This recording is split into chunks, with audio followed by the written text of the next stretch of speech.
두 번째 시간 시작하시죠. 임원 보수입니다.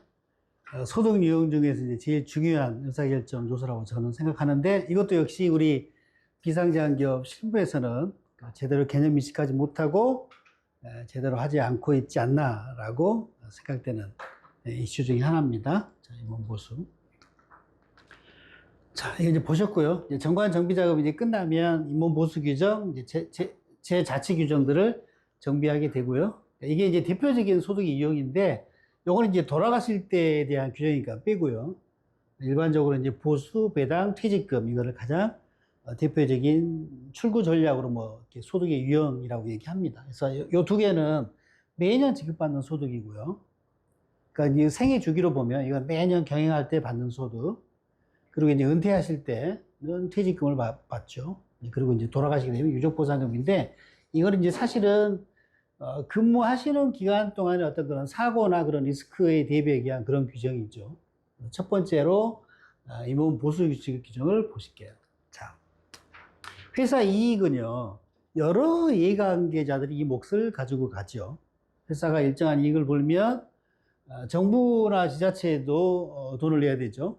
그리고 임원이 보수를 받고, 또 직원도 보수받고, 주주한테 배당도 하고, 은행에 이자도 내고, 그리고 일정한 회사가 여기서 매년 번 거를 다 가져갈 수는 없잖아요. 일정 부분 분명히 내부에 유보해가지고 성장 재원으로 쓰기도 하고, 이렇게 의사결정들을 하게 되죠. 이거를 쪼개서 임원 보수만 놓고 본다 그러면, 자, 임원 보수는요, 회사 이익에 대한 성과 보상의 항목입니다. 회사 이익 중에 본인이 일정한 기여를 분명히 했겠죠. 대표이사, 일반적인 대표이사라고 그러면 회사가 요 이익을 내는데 당신께서 기여한 부분이 분명히 있을 거 아니에요. 그 중에 일정한 보상을 받으셔야 되는 거예요. 그래서 이제 이 보수를 그러면 우리가 이제 실무적으로 어떻게 결정해야 될까 하는 문제고, 왜 이걸 합리적으로 우리가 의사결정을 해야 될까의 문제입니다. 우리 말로 한번 풀어서 설명을 드려보면, 어떤 기준으로 대표님의 연봉을 결정해야 될까요? 지금 연말정산 데이터를 분석해가지고 세율 정도를 보고, 세 부담이 경종을 이렇게 따져가지고 세 부담이 높으면 급여를 낮추고, 세 부담이 뭐 이 정도는 뭐 좀 더 부담이 되겠다 싶으면 연봉 올리고, 이렇게 결정해야 될까요? 기준이 뭘까요?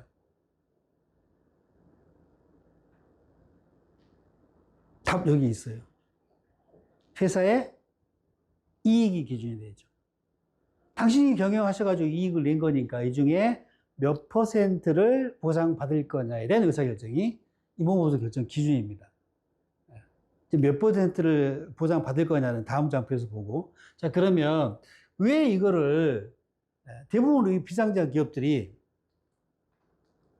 이 세율 때문에요. 이게 이제 소득을 지급받을 때 이제 부담하는 우리나라의 소득세 세율입니다. 8단계 누진세율이에요. 연봉이 3억이 넘어가는 부분이 있다. 과표가. 그러면 본세가 40%고요. 주민세가 4%, 건강보험료 7.09%에서 51.09%를 내야 됩니다. 국가에. 자, 이거 내고 싶어 할까요? 대부분 대표님들이? 내기 싫어하죠. 그래서 이거를 낮춰가지고 연봉을 한 8천만 원 정도 받자 해가지고, 그래도 거의 46%네요. 별 차이도 없어요.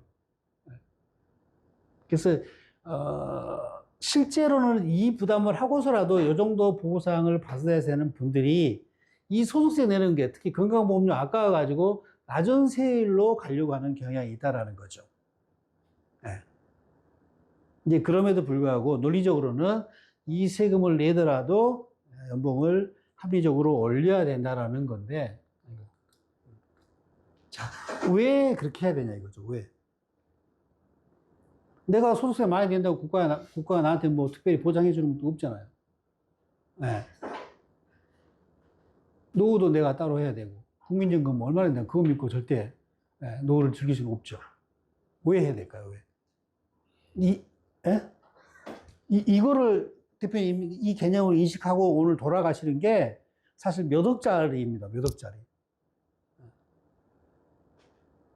최근에 그 국세청에서 AI 돌려가지고 조사하는 것 중에 과다급여 지급하는 거 다 조사하는 거 알고 계세요? 과다급여, 너무 급여를 많이 가지고 간 거, 이것도 문제가 되거든요. 근데 이제 우리 일반적으로는 아까 보셨던 것처럼 소득세를 덜 내려고 과소 보상을 받는 기업들이 많아요. 이거는 당장 조사 대상은 안 돼요. 예. 과다하게 가져가지 않았으니까. 근데 왜 그렇게 과다도 안 되는 거죠? 그러니까 합리적인 보수를 받아야 되는데 그 이유가 뭐냐 이거죠. 모든 결정의 답을 다 바꾸는, 180도 바꾸는 이유입니다, 이게. 상속세 때문에. 죽을 때 한 번 내는 세금 상속세 있죠? 최고세율 몇 프로죠? 최고세율 50%. 이게 상속세율입니다. 자, 회사가 이익이 생기고요. 그걸 배당을 주고 급여로 처리하고 마지막 남은 손익계산서 당기순이익이 있죠. 당기순이익은 매년의 경영 성과 지표죠. 그 다음 해가 되면 손익계산서 마감하죠. 그리고 이 이익을 뭘로 대체하죠? 이익이익으로 대체시키죠. 그래서 이게 이제 재무상태표에 미처분 이익이익으로 매년 회사가 보상하고 남은 그 이익은 차곡차곡 미처분 이익으로 쌓이게 되죠. 예. 근데 이제 정당하게 보상을 받아 함에도 불구하고 소수세 내는 게 싫어가지고 과소보상을 받았다고 그러면 이익이 점점 더 커질 테고 미처분 이익은 비례해서 매년 누적돼서 커지겠죠. 그럼 이제 이게 상속이 개시가 되면 그 미처분 이익이익금이 너무 크면 주식 가치를 굉장히 크게 하는 요인이 되겠죠. 그래서 비상주식 가치를 평가하면 액면 5,000원짜리가 몇십만 원 나오고 막 100만 원 나오고 막 이래버리죠. 그럼 이제 거기서 이제 상속세 폭탄을 맞는 거죠. 그거를 우리가 이제 개념을 인식하고 적어도 우리가 인식한 상태에서 과소보상을 하더라도 그걸 인식하고 의사결정을 해야 된다는 겁니다. 그러면 이제 과소보상을 받게 된 이익금이 이제 계속 커지니까 이 효과로 생길 수 있는 미래의 어떤 그런 상황을 우리가 미리 준비를 해야 되겠죠. 뭐 가압상속공제를 관리한다라든가 뭐 이런 것들을 재관리를 해야 되겠죠. 네. 이게 상속세 때문에 그렇다. 네. 왜 합리적으로 받아야 되냐? 상속세 때문에. 그러면 이제 대표님 보세요. 만약에 대한민국의 상속세라는 세금이 폐지가 된다고 하면 이익을 내가 연봉을 한 3억을 받아야 되는 정도 볼륨의 이익이어도 내가 연봉을 1억만 받고 있어요. 문제 될까요? 안 될까요? 문제 안 되죠. 과다급여도 아니고 상속세도 없으니까 이익금이 몇십억이 쌓이든 몇백억이 쌓이든 그냥 물려주면 되는 거잖아요. 어떻게 보면 그게 알짜 기업을 물려주는 요인이 될 수도 있는 거죠. 그렇죠? 그러면 그때는 저희가 지금 말씀드린 회사 이익의 일정한 성과 보상으로 이걸 결정해야 되는 게 아니라 그때는 이 성과 보상에 대한 임원 보수를 결정하는 기준이 뭐가 될까요? 만약에 상속세가 폐지가 되면 그냥 일상으로 생각해 보시면 되는 거죠. 연봉 결정 기준이 대표님이 필요한 생활비가 연봉 결정 기준이 되겠죠. 네. 그냥 이 차곡차곡 해서 쌓아놓는 거죠. 네. 상속세가 없으니까. 그러니까 이게 상속세라는 세금을 갖다 대면 모든 의사결정의 답이 달라지는 경우가 많습니다. 상속세 때문에 그래야 된다는 거고요. 자, 그러면 이걸 이제 어떻게 보상할 거냐. 이제 크게 이렇게 나눌 수 있어요. 다른 이해관계자 다 빼고 이것도 뭐 내고 난 걸 기준으로 이제 하는 거니까 결국 의사결정이 뭐냐면 보수 얼마 결정하고 배당 얼마 할 거고 얼마 유보할 거냐 의사결정입니다. 우리가 이제 이걸 인식하고 의사결정을 해야 된다라는 거죠. 네. 유보 몇 프로 할 거냐. 최근에 그 개정세법 안에 나온 뭐 이렇게 그 논의되고 있는 것 중에 뭐 배당 소득을 분리과세 해주자 뭐 이런 얘기가 있었죠. 뉴스에서. 물론 상장 기업만 적용되는 거긴 합니다만. 네.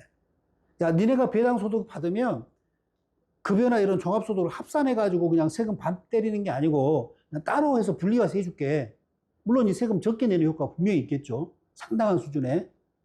그때 이제 그 나온 안에 분리과세 요건 중에 첫 번째 요건이 뭔지 아세요, 혹시? 첫 번째 요건이 분리과세 해주는 요건. 배당 성향 40% 이상.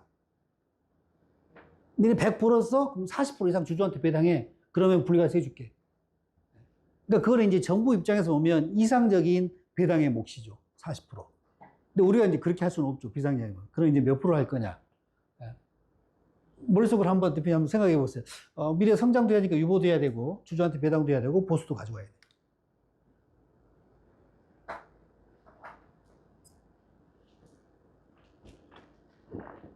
저는 기준선을 이렇게 정합니다. 일반적으로. 333. 333. 333333. 네. 3등분. 네. 유보 30% 하고요. 그리고 보수 30% 책정하고요. 배당 30%.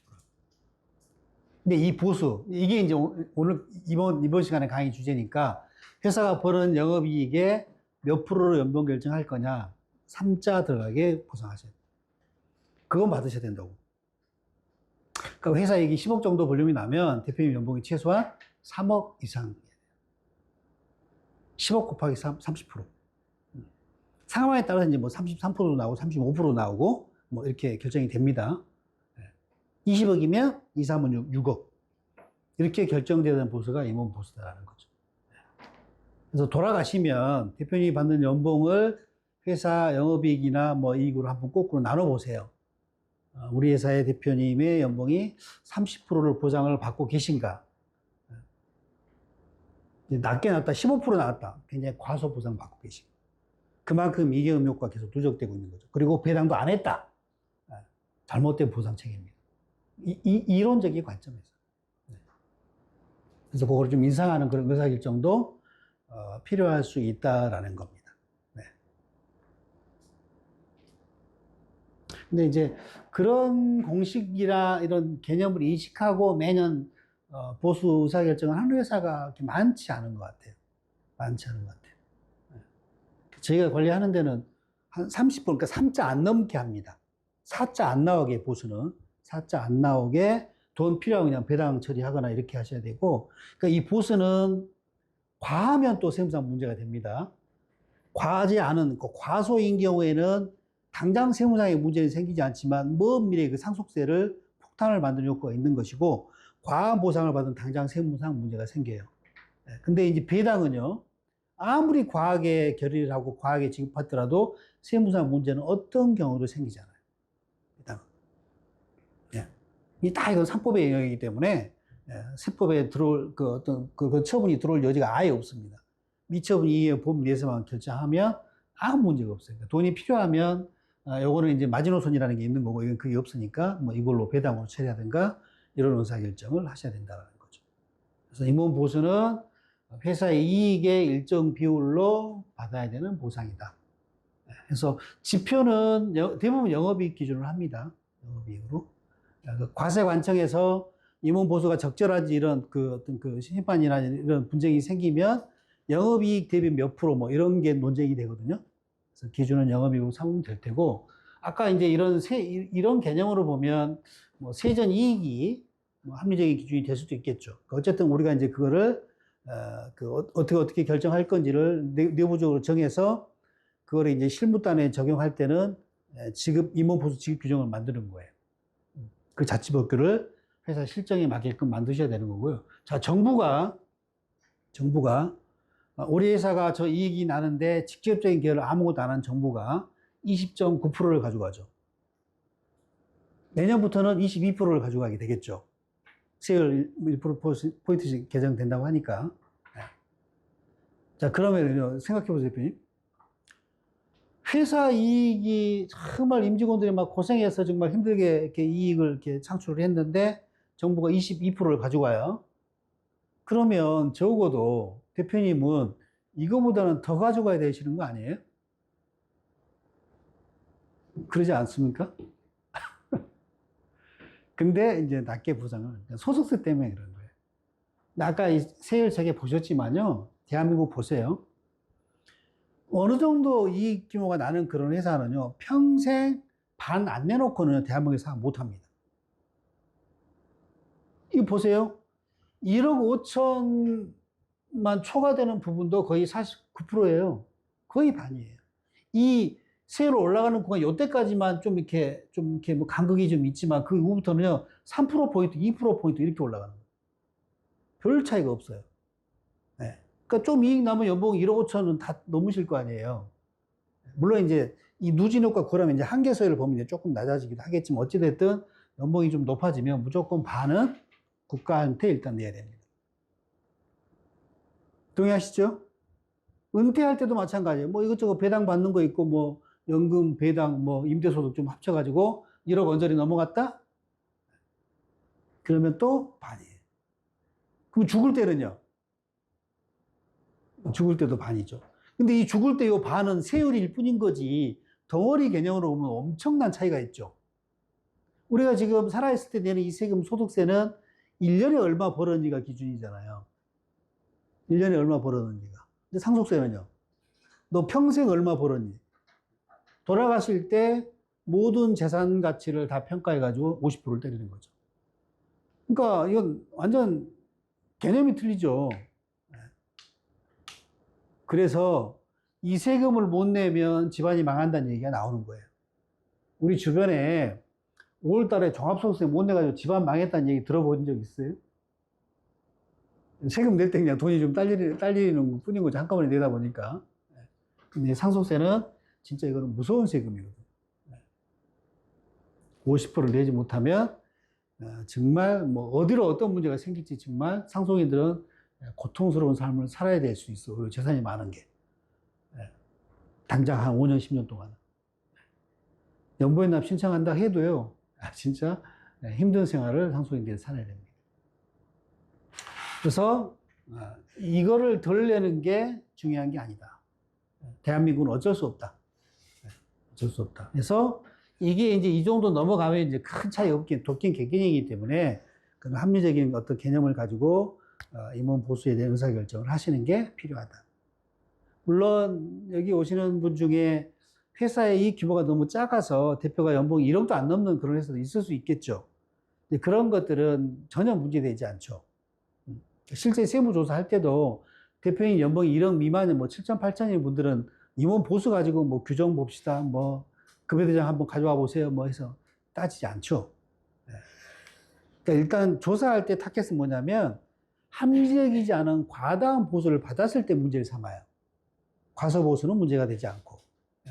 그래서 이제 그런 경우에 회사가 이제 나중에 커질 때 대비한 우리가 이 개념을 인식을 하시고 나중에 회사가 이제 잘 돼서 분명히 일정한 모멘텀 회사는 오게 돼 있잖아요.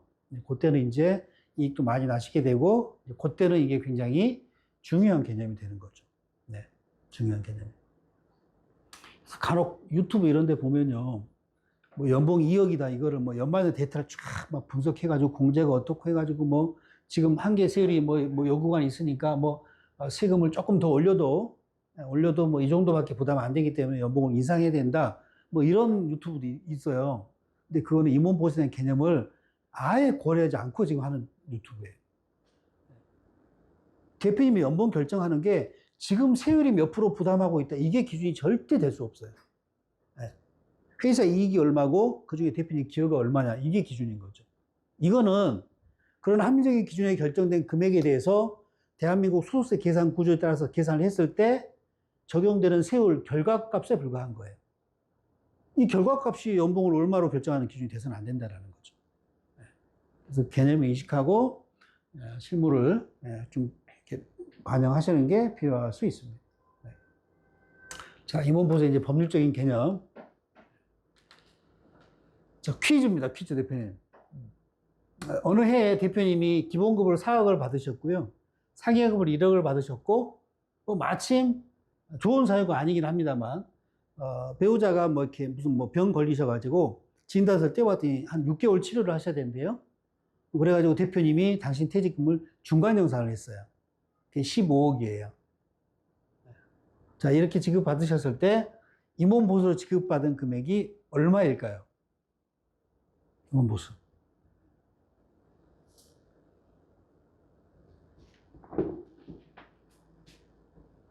대표님 한번 말씀해 보세요. 얼마일 것 같아요? 임원보수?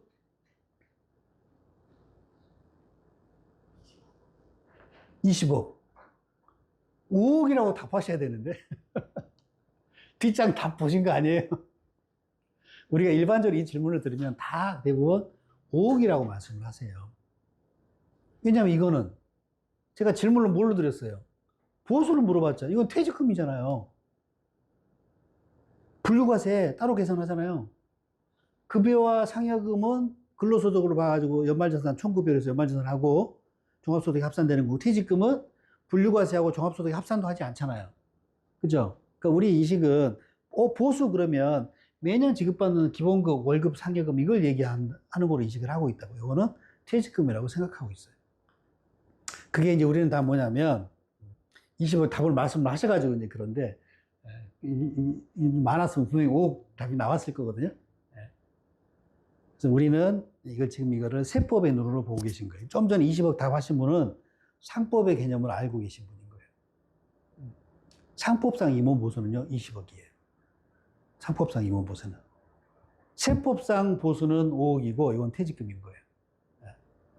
그래서 관련 대우 판례를 보시면, 임원은 중요한 개념인데요. 임원은 회사로부터 일정한 사무 처리를 위임받은 관계예요. 그러니까 회사와 임원은요, 위임 관계예요. 일반적으로 회사와 근로자는 어떤 관계냐면 고용관계라고 우리 얘기하죠.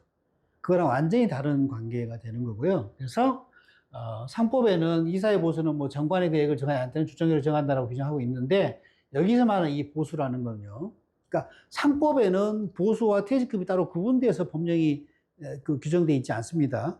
임원 보수는 위임관계로 받는 보수다. 근데 그러다 보니까 보수의 범위를 따져보면 퇴직금이나 퇴직 1호금도 재직 중에 지급받는 보수의 일종이다라는 겁니다.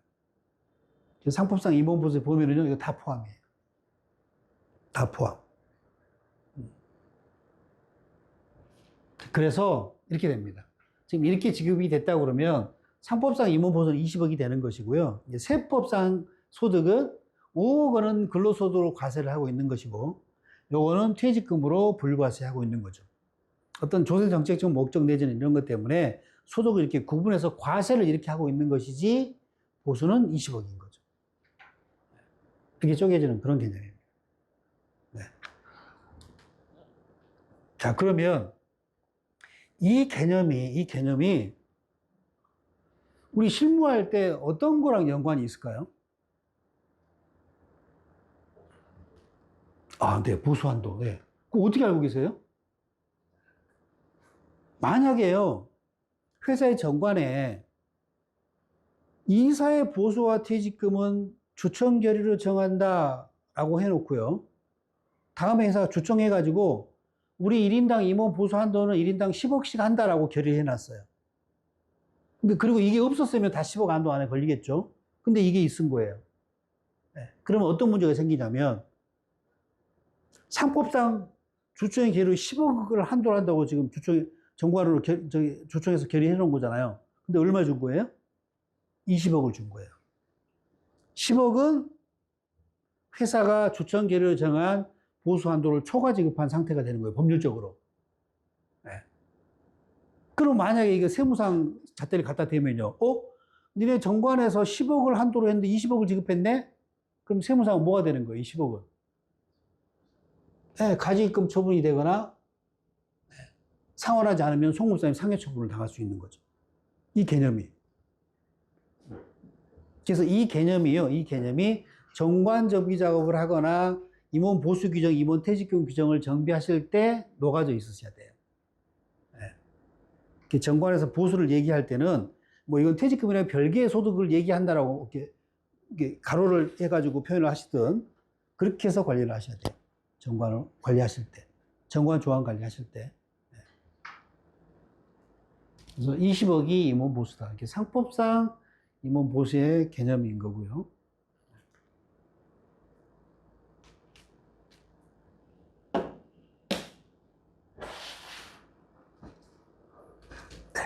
자, 그래서 이제 이걸 근로자랑 임원을 이제 대비해서 구분해 보면, 근로자와 관련된 법령은 근로기준법일 거고, 임원은 상법과 세법이 적용이 되고요.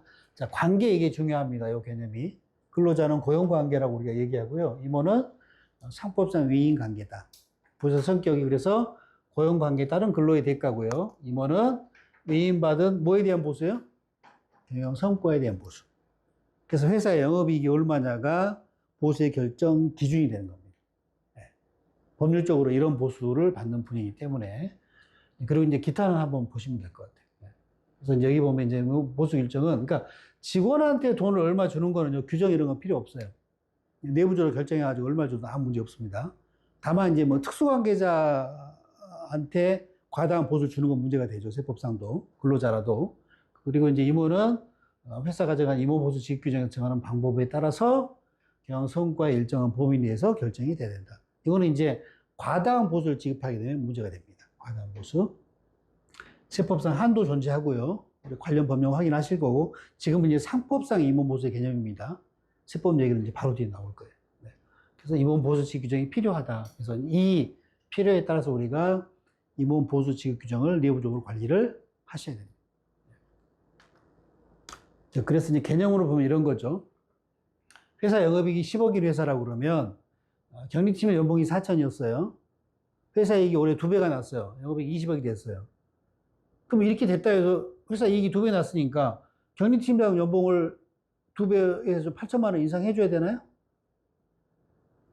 아니죠? 아니에요, 이거는. 왜요? 이 경리팀장은 근로자잖아요. 고용관계이기 때문에 회사 영업성과랑 아무 관련 없어요. 네. 그러니까 결정권자가 회사 이익이 많이 났으니까 연봉 인상할 때 뭐 예전 같으면 이제 동결할 거, 야, 그래, 뭐, 너 4,200만 원, 200만 원 올려줄게. 이런 연봉의 인상 폭에 이제 긍정적인 뭐 시그널이 될 수는 있겠죠. 근데 이제 2배 이익 났다고 연봉을 2배 올려줄 리는 절대 있을 수 없다. 근데 이제 임원인 경우에는 연봉 10억일 때 1억이었다고 그러면 20억 이익 났으면 2배 경영을 잘 하신 거니까 올해 연봉을 2배인 2억으로 결정해야 되는 보수라는 거죠. 근데 이제 현장에 가보면 이렇게 하셔야 되는데도 불구하고 근로자처럼 이렇게 결정하는 분들이 계시죠. 근로자처럼. 그게 이제 잘못된 거죠. 개념적으로는. 그러니까 우리가 이제 적어도 앞으로 실무하실 때 회사 이익이 생기면, 아, 임원 보수가 이런 성격의, 이런 특성이고, 이런 기준에 따라 결정되는 보수구나라고 그 개념을 인식하시고, 아, 이익이 올해 몇 프로를 결정하지? 이제 그런 식으로 실무를 좀 관리를 하시는 게 필요하다. 그래서 이제 회사 이익이 이제 커지면 그게 정말 중요한 그런 의사결정이 됩니다. 적어도 과다 지급해가지고 조사받을 때 그걸 추징당할 일은 안 생기겠죠. 최근에 친구가 아는 사람 회사에 조사가 나왔는데 그것 때문에 나왔대요. 과다 보수로. 그러니까 그 회사는 어떤 회사냐면, 그러니까 자기 이익이 너무 많이 나면 안 되는 이제 원천 같은 그런 회사가 있는 거예요. 거기서 일감을 받아가지고 하는데 우리가 이익을 너무 많이 내면 단가 조정을 한다는 거예요. 그러니까 이익이 안 나는 것처럼 이익을 줄이는 의사결정, 손익계산서를 만들어야 되는 그런 상황인 거죠. 그러니까 이제 달리 뭐 수단이 없으니까 합법적으로 하려고 그러면 본인 연봉을 왕창 높인 거죠. 그래서 물어봤더니 실제 팩트를 봤더니 회사 이익이 80% 정도가 다 자기 급여로 돼 있대요. 그러니까 이익은 줄어가지고 이제 본청에서 이제 단가 인하 압력을 안 할까? 이익 많이 안 나는데? 근데 이제 이게 세무상 문제가 터진 거죠. 대표님 보시기에도 본거의 80%, 아까 제가 333 말씀을 드렸잖아요. 예시로. 80%는 너무 과한 느낌 있지 않으세요? 그죠? 네. 근데 이제 그게 세무상 문제가 안 생기려고 그러는데 배당을 80% 하는 건 아무 문제가 없거든요. 근데 이제 문제는 배당은 비용 처리가 안 되니까 이익이 커지겠죠. 그러니까 어떻게 보면 이제 어쩔 수 없는 그런 의사결정을 한 것인데 그게 세무상 문제가 되는 거죠. 세무상. 네. 그런 회사는 차라리 임원퇴직금을 관리될 때는 임원퇴직금을 한 10배 정도로 준다라고 해놓고 10배를 매년 퇴직급여로 비용으로 뜨는 그게 오히려 합리적인 의사결정이었을 것 같은데. 그죠? 네.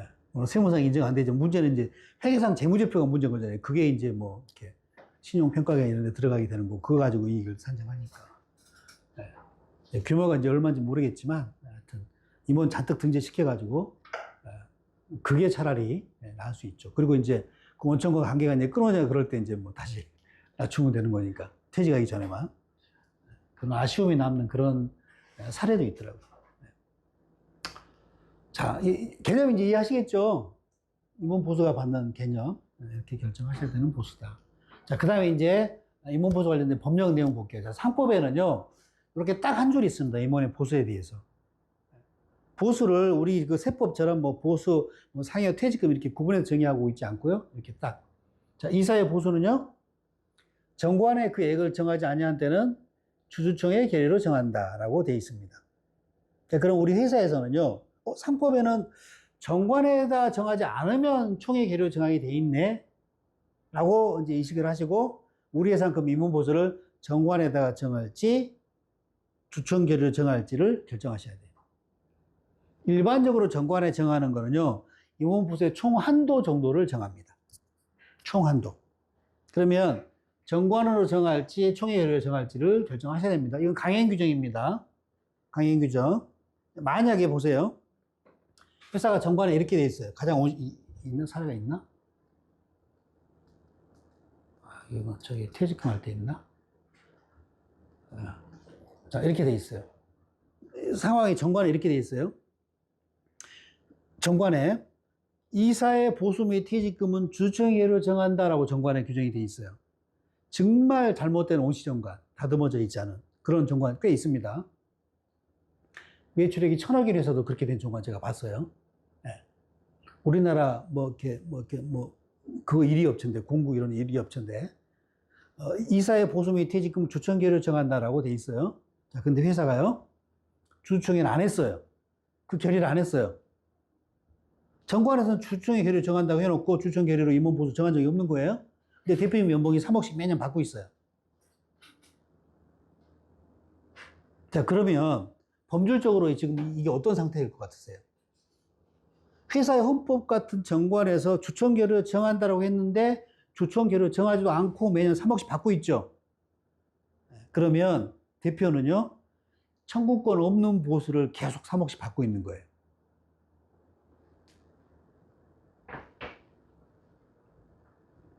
그럼 이게 세법의 잣대를 갖다 대면요, 다 가지입금이에요. 다 가지입금이에요. 문제가 안 되고 있는 것 뿐이에요. 이 개념이 그렇습니다. 강행 규정입니다. 강행 규정. 그리고 이제 아까처럼 정관의 계획을 정할 때 주총 계획을 정한다 해가지고 우리는 이제 주총 계획을 정한다 해놓고 주총 계획을 해가지고 이모서 우리 10억으로 한다. 상장기업은 이렇게 하죠, 매년. 주식 투자 하지 마시겠지만 소지투부지 받아보시면 상장기업들이 매년 공통적으로 결의하는 안건 중에 하나가 임원 보수 한도 승인의 건이 있죠. 그래서 1인당 뭐 얼마, 뭐 5억, 10억 이렇게 한도 결의를 한단 말이에요. 매년. 그래서 그 안에서 집행이 이루어지는 거예요. 근데 우리가 아까처럼 상법상 임원 보수의 개념을 혼동해가지고 임원 보수가 10억 넘어갈 일은 거의 없으니까 주총 결의 10억으로 한다라고 결의해놨어요. 그리고 연봉은 문제 없는데 아까처럼 퇴직금이 지급되는 그런 해에는 걸리면 한도 초과가 나오는 거죠. 주총에서 10억 결의했는데 20억을 중게 되니까. 그죠? 그런 문제가 생기는 겁니다. 그래서 이 개념을 정관 규정이랑 정비하실 때 녹여내시는 게 필요하다는 거죠. 핵심은 그겁니다. 정관할 때 보수와 퇴직금을 구분해서 기재하시고요. 보수한테 얘기할 때는 보수에다가는 퇴직금과는 별도로 한다라고 반드시 명확한 표현을 기재를 하셔야 돼요. 그래야 한도가 따로 놓을 수 있게 됩니다. 그래서 이렇게 이제 정하시고. 자, 그러면 어디다 정하는 거로 취사 선택하시겠어요? 회사는? 상장기업은 주총으로 하는데. 저는 정관에 정하는 거를 추천을 드립니다.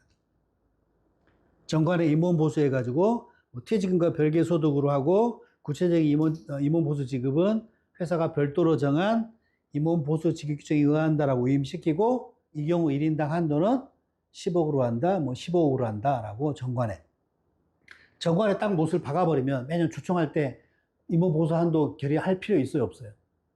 매년 할 필요 없죠. 그래서 이걸 이제 선택하셔야 되는 거고요. 3법에 이렇게 돼 있고요. 퇴직금도 여기 포함된 거죠. 보수는 퇴직금 포함하는 개념이니까 별도로 상법에 조항 따로 없습니다. 세법은 따로 구분되어 있죠. 세법은. 그래서 세법은 어떻게 되어 있냐면 시행령 43조 2항에 기재되어 있습니다.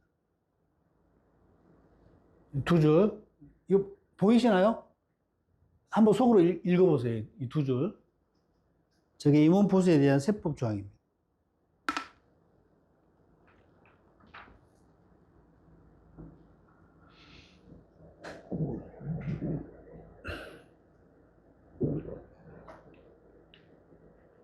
세법에는 급여 지급 기준이라는 표현을 쓰고 있네요.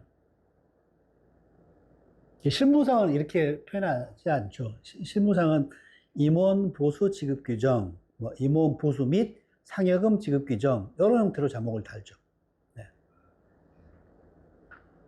시행령 43조 2항입니다. 실무적인 상황 볼게요. 회사가 올해 연말에 이익이 좀 많이 나가지고 뭐 이익이 많이 나니까 이제 법인세도 많이 나오고 그러니까 대표님이 그동안 연봉도 적고 왔으니까 이번에 연말에 상여금을 한 3억 처리하자 해서 상여금으로 3억 처리했어요.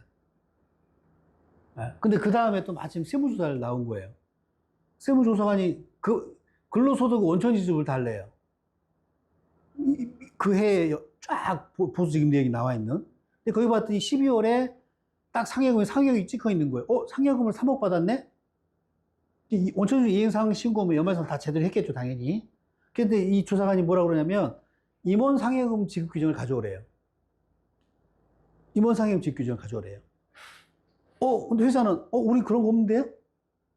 그냥 작년에 이익이 많이 나고 그래가지고, 대표님 고생하셔가지고 상여금으로 3억 처리하고, 원천지급 이행사항 신고 다 제대로 했고, 연말정산도 다 제대로 했고, 종합소득 신고도 다 제대로 했다. 됐고, 조사관은. 상여금 규정 가져오라는 거예요. 없다니까요? 없어요. 그럼 얘를 처분이 어떻게 합니까? 송금 불산이.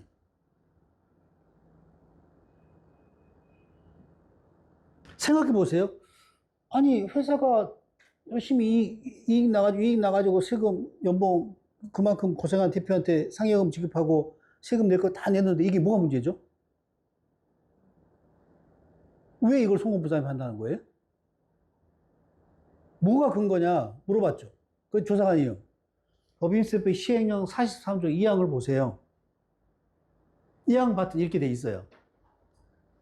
이 상여금 3억이 왜 송금 불산이 되는지 이거 읽으시면 이해되시겠어요?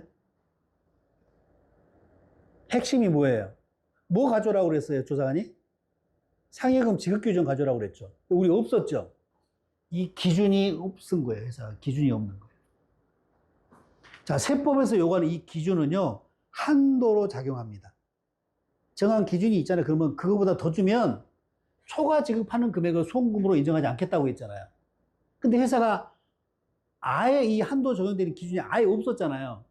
그러니까 한도가 얼마인 상태예요, 회사는 지금? 0원인 상태인 거예요. 지급액 전체가 다 송금 불산입 계산이에요. 이번 상여금 지급규정 A4용지 2장입니다. 이게 있고 없고에 따라서 몇 억이 왔다 갔다 하는 거죠, 세금이. 이 조항이 송금 불산입의 근거입니다. 그래서 우리가 이제 이 세법을 요구하는 이 급여 지급 기준, 임원 보수 지급 규정을 만들어야 되는 거죠.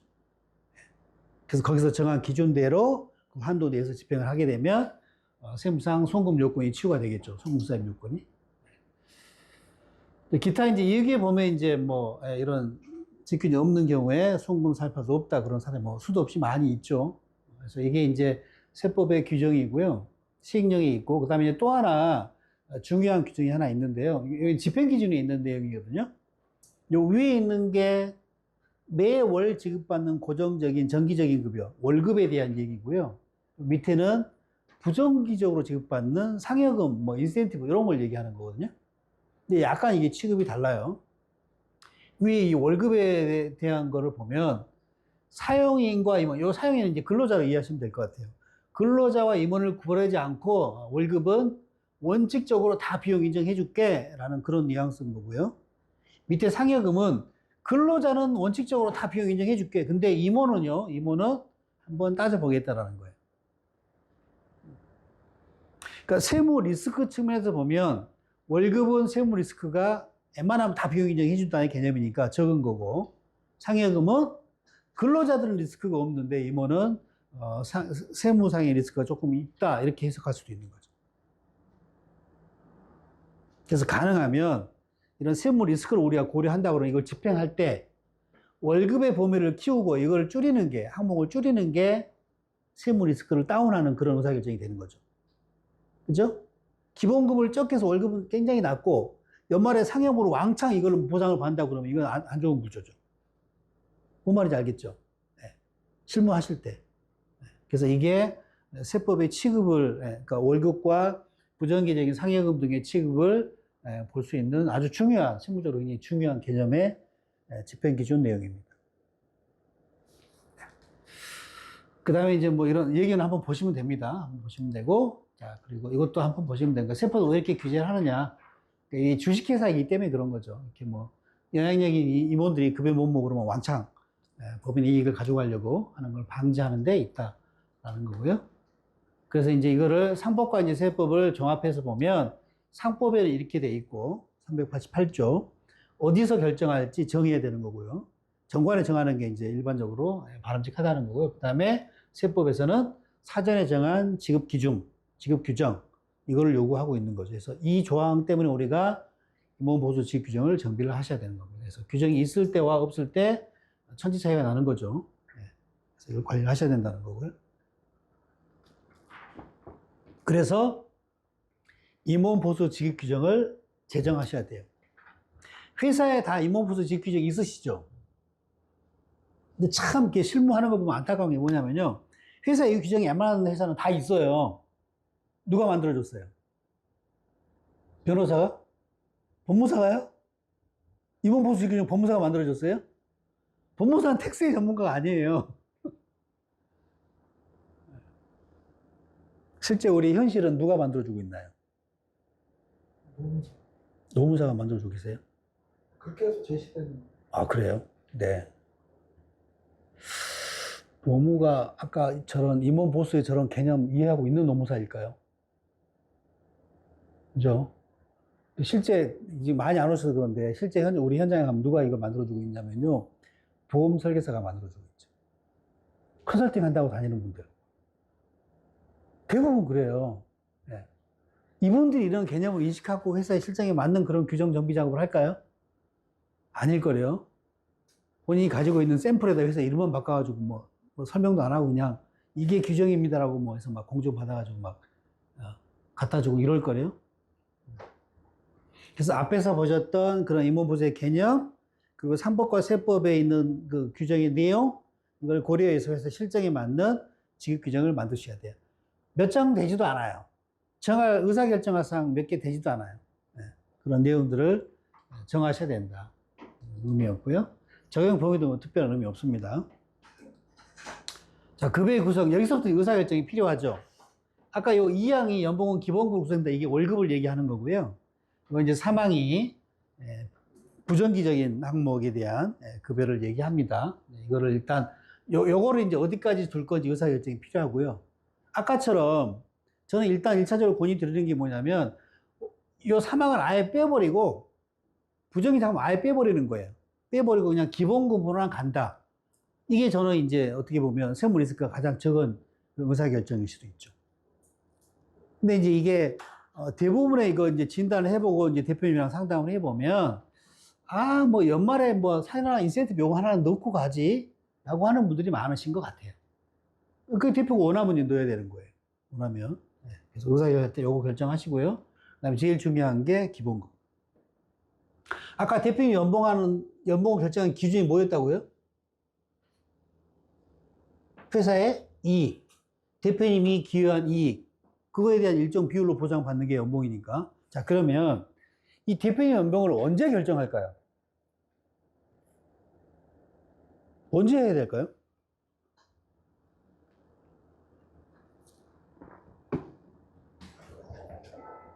지금 회사 몇 월 달에 결정하고 계세요? 대표님 연봉. 3월이요? 3월? 3월에 하고 계세요? 조총? 4월 달에 하세요? 네. 1월 달에 하는 회사 없습니까? 대표님 연봉은요, 1월 달에 결정할 수 없는 보수예요. 왜요? 결산이 안 나왔잖아요. 경영 성과에 대한 보상을 결정해야 되는데 1월 초에 세무사 사무실에 연락했더니 아, 지금 부가세 신고 때문에 바빠요. 그거 할 시간 없어요. 3월까지. 1월 달에 경영 성과가 안 나와요. 자체 기장하는 ERP가 돼 있는 그 상장 기업 정도 되지 않으면 절대 우리 비상장이 1월 달에 결정할 수 없는 보수입니다. 그럼 언제 결정되죠, 성과가? 3월에. 3월에 결정해야 됩니다. 그런 것들을 규정에 정하시는 거예요. 언제 할지. 우리는 세무사한테 가결산 요청해가지고, 이렇게 뭐 1월에 할 수 있어. 그럼 1월에 하면 되는 거예요. 원칙은 1월에 하는 게 맞을 수도 있죠. 그런 내용들을 우리가 임원보수를, 그러니까 이게 이제 언제 정할지에 대한 거죠. 1항은 어디서 정하냐? 이사에서 정하냐? 주청에서 정하냐? 뭐 이런 것을 기록하시면 되고, 2항이 이제 언제 정하냐? 3월에 하는 게 가장 좋아요. 그리고 이제 결정되면 얼마 결정할지 주청 결의 이런 걸 해야 될 수 있잖아요. 3월에 해야 이행 처분 결의 무슨 뭐 다른 결의 해가지고 한 번에 의사록에 다 넣어서 이렇게 효율적으로 우리가 총회 관리를 할 수 있거든요. 그러니까 3월에 하는 게 맞고요. 4월에 한다 그러면 4월에 정하면 되는 거죠. 4월에. 그리고 나서 이제 그러면 결정됐으면 연봉계약서 작성해야 되고요. 그 다음에 이제 3월에 결정했으니까 1, 2월 달 급여는 이미 지급이 돼버린 거죠. 그럼 언제 결정했겠어요? 작년 3월에 결정한 게 12로 쪼개가지고 지금까지 지급이 됐겠죠. 근데 이제 3월에 지금 결정하면 증액 결정만 있으면 괜찮은데 회사가 갑자기 어려워지고 그러면 올해 뭐 시장 환경이 불투명하다 그러면 대폭의 감액 결정도 할 일도 있겠죠. 그죠? 그러면 감액 결정이 이 폭이 크면 3월에 결정된 그 연봉으로 낮은 금액으로 12로 쪼개보면 1, 2월 달처럼 소급하는 거로 한다고 그러면 1, 2월 달에 지금은 작년에 높은 금액으로 이미 집행이 된 거잖아요. 그러면 이제 3월 달 급여가 토해내거나 뭐 안 나올 수도 있겠죠. 초급하는 거로 하게 되면. 근데 이게 원칙이긴 하죠. 왜냐하면 우리 세법상 근로소득의 기속은 1월부터 12월이니까. 그죠? 근데 이제 운영을 하다 보면 대폭 감액 결정이 되면 소급하면 이제 그런 좀 불합리한 실무적인 상황이 연출이 돼요. 그러니까 여기는 이렇게 돼 있지만 실제 하실 때는 저 실제 이렇게 안 합니다. 기간 기속 때문에 이렇게 해놓은 거고 3월에 결정했으면 3월부터 2년 2월까지 적용한다라고 하든가 이렇게 하시면 돼요. 기속 2달 무너지는데 이거 아무 세무상 문제 안 생깁니다. 실무적인 편리성 감안하면 그렇게 하시면 돼요. 또는 뭐 3월에 결정해도 이제 급여가 뭐 2월 5일이라고 하면 뭐 이렇게 4월부터 뭐 2년 3월까지 적용한다 이렇게 하시면 되는 거죠. 그렇게 하시고 그 다음에 이제 사항이 이제 뭐냐면 3월에 결정은 이제 대표님 연봉 매년 3월에 결정해야 되는 거예요. 3월에 결정하면 그걸로 연봉계약서 쓰시고 12로 쪼개서 기본급이니까 내년 3월 다시 결정될 때까지 쭉 균등한 금액이 지급이 돼야 돼요. 근로소득 원천지수 보면 기본급 바뀌면 안 되는 거예요. 똑같은 금액이 계속 쫙 지켜야 돼요. 근데 이게 틀어져 있다. 그거는 정말 임원보수 규정도 없고 제대로 관리 안 하고 있는 회사인 거죠. 근데 이런 상황이 생길 수 있죠. 이게 이제 저도 이제 실무를 하다 보니까 생기는 경우더라고요. 그러니까 항상 대부분 해서 잘 나가면 이 결정도 대부분 뭐 증액 결정이 많고 뭐 또 동결이거나 이런 데 이제 감액 결정도 있고요. 회사가 갑자기 어려지면 대폭 감액이 돼요. 연봉 3억 받던 분이 갑자기 뭐 8천원으로 줄이는 일도 있고 이래요. 회사 어려워지면. 이제 그래서 만약에 이제 3월에 이제 예를 들면 3억으로 결정을 했는데 갑자기 한 6월 정도에 뭐 이렇게 대외적인 어떤 그런 상황이 안 좋게 변해가지고 회사의 매출이 뭐 반토막 이상 나고 막 이래버린 거예요. 그러면 돈이 없잖아요. 직원들 월급 줄 돈도 지금 뭐 간당간당 하는데 대표 연봉을 어떻게 3억 기준으로 지급을 하겠어요. 그럼 이제 바꿔야 되잖아요. 그런 어떤 그 필요한 사항이 생겨요. 그럴 때 사항이 있어야 되는 거죠.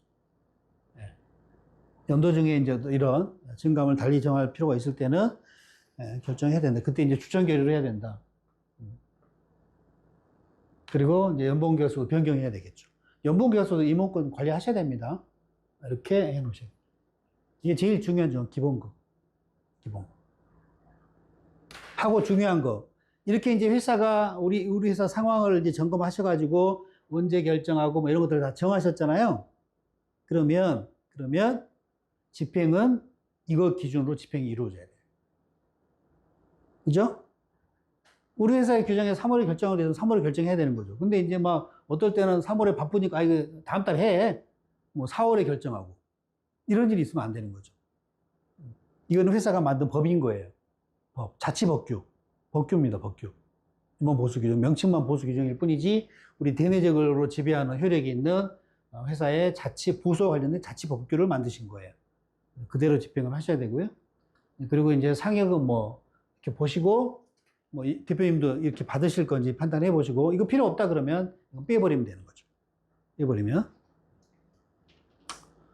그리고 이제 이렇게 보면 이제 이때 주게 돼 있고 그 다음에 이제 뭐 인센티브 조항도 연말에 회사 좀 성과가 좋으면 뭐 인센티브 줄 수 있다 뭐 이런 거 정하시고 줄지 말지 정하시고 우리가 정한다고 하면 이제 얼마의 범위로 줄 건지를 뭐 당연히 영업이익 기준으로 지급할 건지 전년 대비 초과 영업이익 기준으로 지급할 건지 이런 것들을 결정하셔야 되고 이거는 4사분기입니다.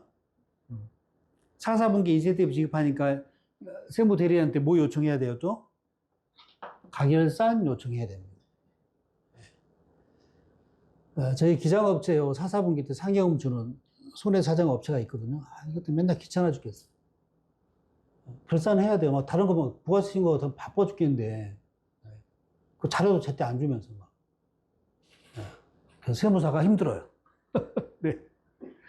그래서 이제 저는 가능하면 이거 빼고 그냥 기본급 베이스로 하시고 돈 필요하면 배당 3월 달에 배당 받아가시 이렇게 얘기하는데 회사 입장에서 그런 거예요. 올해 실적이 좋아 이익이 많이 나버린 거예요. 그러니까 법인세 내기 아까우니까 그냥 상여금으로 몇 억 처리하고 막 이런 니즈가 있는 회사들이 있어요. 근데 이제 초과 영업이익 이게 이제 진정한 개념적으로 이게 맞을 텐데 이렇게 하다 보면 안 나오는 경우가 많이 생기겠죠. 연말에 좀 받고 싶은데. 근데 사실은 연말에 받으나 기본급 좀 넉넉히 결정돼가지고 11달 동안 넉넉히 받으나 뭐 차이 없는 거잖아요. 어차피 대표가 필요한 돈이 범위를 결정하는 거니까. 그래서 이런 걸 이제 필요한지 한번 따져보시고 아까 집행기준 내용이 이때 적용되는 거예요. 이렇게 결정하는 게 이게 정한 게 대개는 이것도 없이 막 그냥 결정하는 것 많거든요. 대표가 필요한 경우에. 네. 그런 거 따져보시고 필요한 내용을 담고 지킬 수 있는 규정을 만드는 게 중요합니다. 지킬 수 있는 규정. 네. 그 다음에 이렇게 정했잖아요. 그럼 이제 결정을 해야 돼요. 자, 질문해 볼게요. 지금의 대표님 8월이죠. 8월. 대표님이 갑자기 집에 일이 생겨가지고 현금 5억이 지금 필요한 거예요. 네. 그래서 대표님이 고민을 해요. 야, 5억을 이걸 상여금으로 처리를 할까? 배당으로, 중간배당으로 할까? 누구한테 물어보니까 답이 다 틀려. 대표님, 상여금으로 처리해야 비용 처리가 돼가지고 법인세 덜 내니까 세금이 적어요. 상여금 처리하세요. 아니, 누구는, 배당으로 처리하세요. 배당으로 처리하면, 그 배당세 공제 효과 때문에 내 가처분 소득이 더 상여금 받은 것보다 더 많아요. 답을 모르겠는 거예요. 자, 그러면 지금 8월인데 상여금은 5억 처리할 수 있을까요? 있을까요? 없을까요?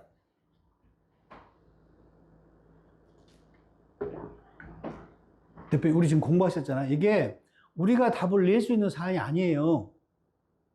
어떻게 해야 되죠? 지금 보셨잖아요. 좀 전에 보셨잖아요. 이 규정, 정기상여금, 회사의 임원 보수 지급 규정에 8월 달에 상여금을 준다라고 돼 있어야 줄 수 있는 거예요. 근데 규정을 봤더니 회사가 상여금 연말에 주는 걸로 돼 있어요. 그럼 상여금 아예 안 되는 거예요. 그죠? 그리고요, 지금 대표님 5억이 필요하잖아요. 근데 사정을 딱 8월 달에 이게 상여금 주게 돼 있어요. 근데 이게 기본급의 10분의 1의 100%예요. 이게 이제 뭐냐면 한 달치 월급이에요. 대표님 월급이 5억일까요? 상여금 안 되는 거예요. 그죠? 네. 그러니까 그게 누구한테 전화할 일도 아닌 거예요. 우리 회사 규정을 먼저 꺼내 보셔야 되는 거예요. 우리 규정이 어떻게 돼 있지? 지금 상여금 주게 돼 있나? 내가 필요한 금액이 이 규정의 범위 내에 속하나? 이거 보고 판단하고 안 되는 거예요. 그러면 상여금 안 되는 거예요. 그럼 뭐로 해야 돼요? 중간배당으로 하시면 돼요. 가능한 거죠. 중간배당. 근데 배당은 이제 다른 주주한테도 다 지급이 돼야 되겠죠. 네. 그래서 이게 이제 제가 왜 이 말씀을 드리냐면 대부분의 회사가 자치표긴 임원 보수 규정이 다 정비가 돼 있단 말이에요. 근데 회사가 이제 실제 실물로 적용을 하실 때 이 규정을 참조하고 뭐 확인하고 이렇게 하느냐? 그렇게 안 해요. 당신께서 지킬 자치법규를 만들어 놓으시고 실제 실무할 때는 그걸 안 펼쳐본다라는 거예요. 잘못된 거잖아요. 이 규정의 의미를 일단 제일 중요하게 이해를 하시고 회사가 필요한 그런 내용을 규정에 담으시고 실제 집행할 때는 그래서 실제로 이제 이렇게 하잖아요. 그러면 매번 이게 바뀔 수 있어요. 매번 개정 1차 개정, 2차 개정, 3차 개정 수차 개정이 일어나게 돼 있어요. 네. 이렇게 또 이게 범위가 안 되는 그럼 100% 너무 적네. 이거 200% 바꿔야 되겠다. 임원 보수를 개정하는 거예요. 했더니 이제 나중에 기본급 이제 인센티브 이렇게 했는데 연말에 이제 해 왔는데 자꾸 이거 할 때마다 세무사가 짜증나가지고 기장을 딴 데서 하래요. 연말에 추정 이거 결산해야 되는 게 짜증난다고. 그렇다고 돈은 따로 안 주고 그러니까. 그래서 이거 안 되겠다. 야 이거 폐기하자. 그래서 기본급을 넉넉하게 하자. 그리고 급전이 필요하면 그냥 가지금 받아가지고 배당 받아서 뭐 상환하든가 이렇게 하자. 그러면 이제 이거 개정해가지고 몇 조 인센티브 조항 삭제. 이렇게 이제 매번 개정 이렇게 하는 거예요. 이렇게 관리가 되셔야 된다는 거죠. 네.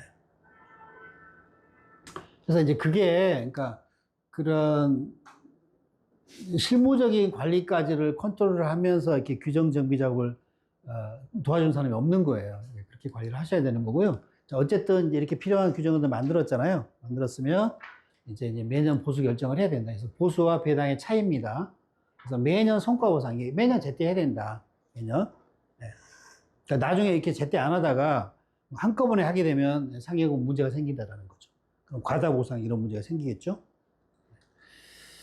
그래서 이제 급여를 이제 많이 가져가 이제 제대로 이렇게 성과 보상이 안 돼 있어서 연봉을 좀 높이는 의사결정을 하게 되면 건보료 이게 참 많이 나오죠. 건보료가.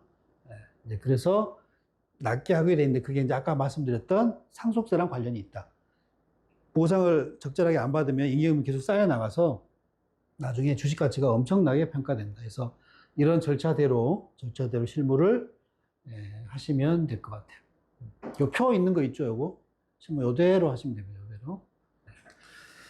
그리고 이제 실제 이제 집행할 때 이제 여러 가지 이게 과다 보수가 문제라고 말씀드렸잖아요. 이제 그럴 때 이런 기준을 가지고 이게 합리적인 보수인지 여부를 과세관청은 판단한다라는 겁니다. 그래서 영업이익과의 변동 관련해서 뭐 주관적 유도, 그러니까 이제 이게 뭐 법인세를 덜 내려고 막 거액의 상여금을 처리한다든가 이런 경우 문제가 될 수 있는 거죠. 네, 여기까지 하고요.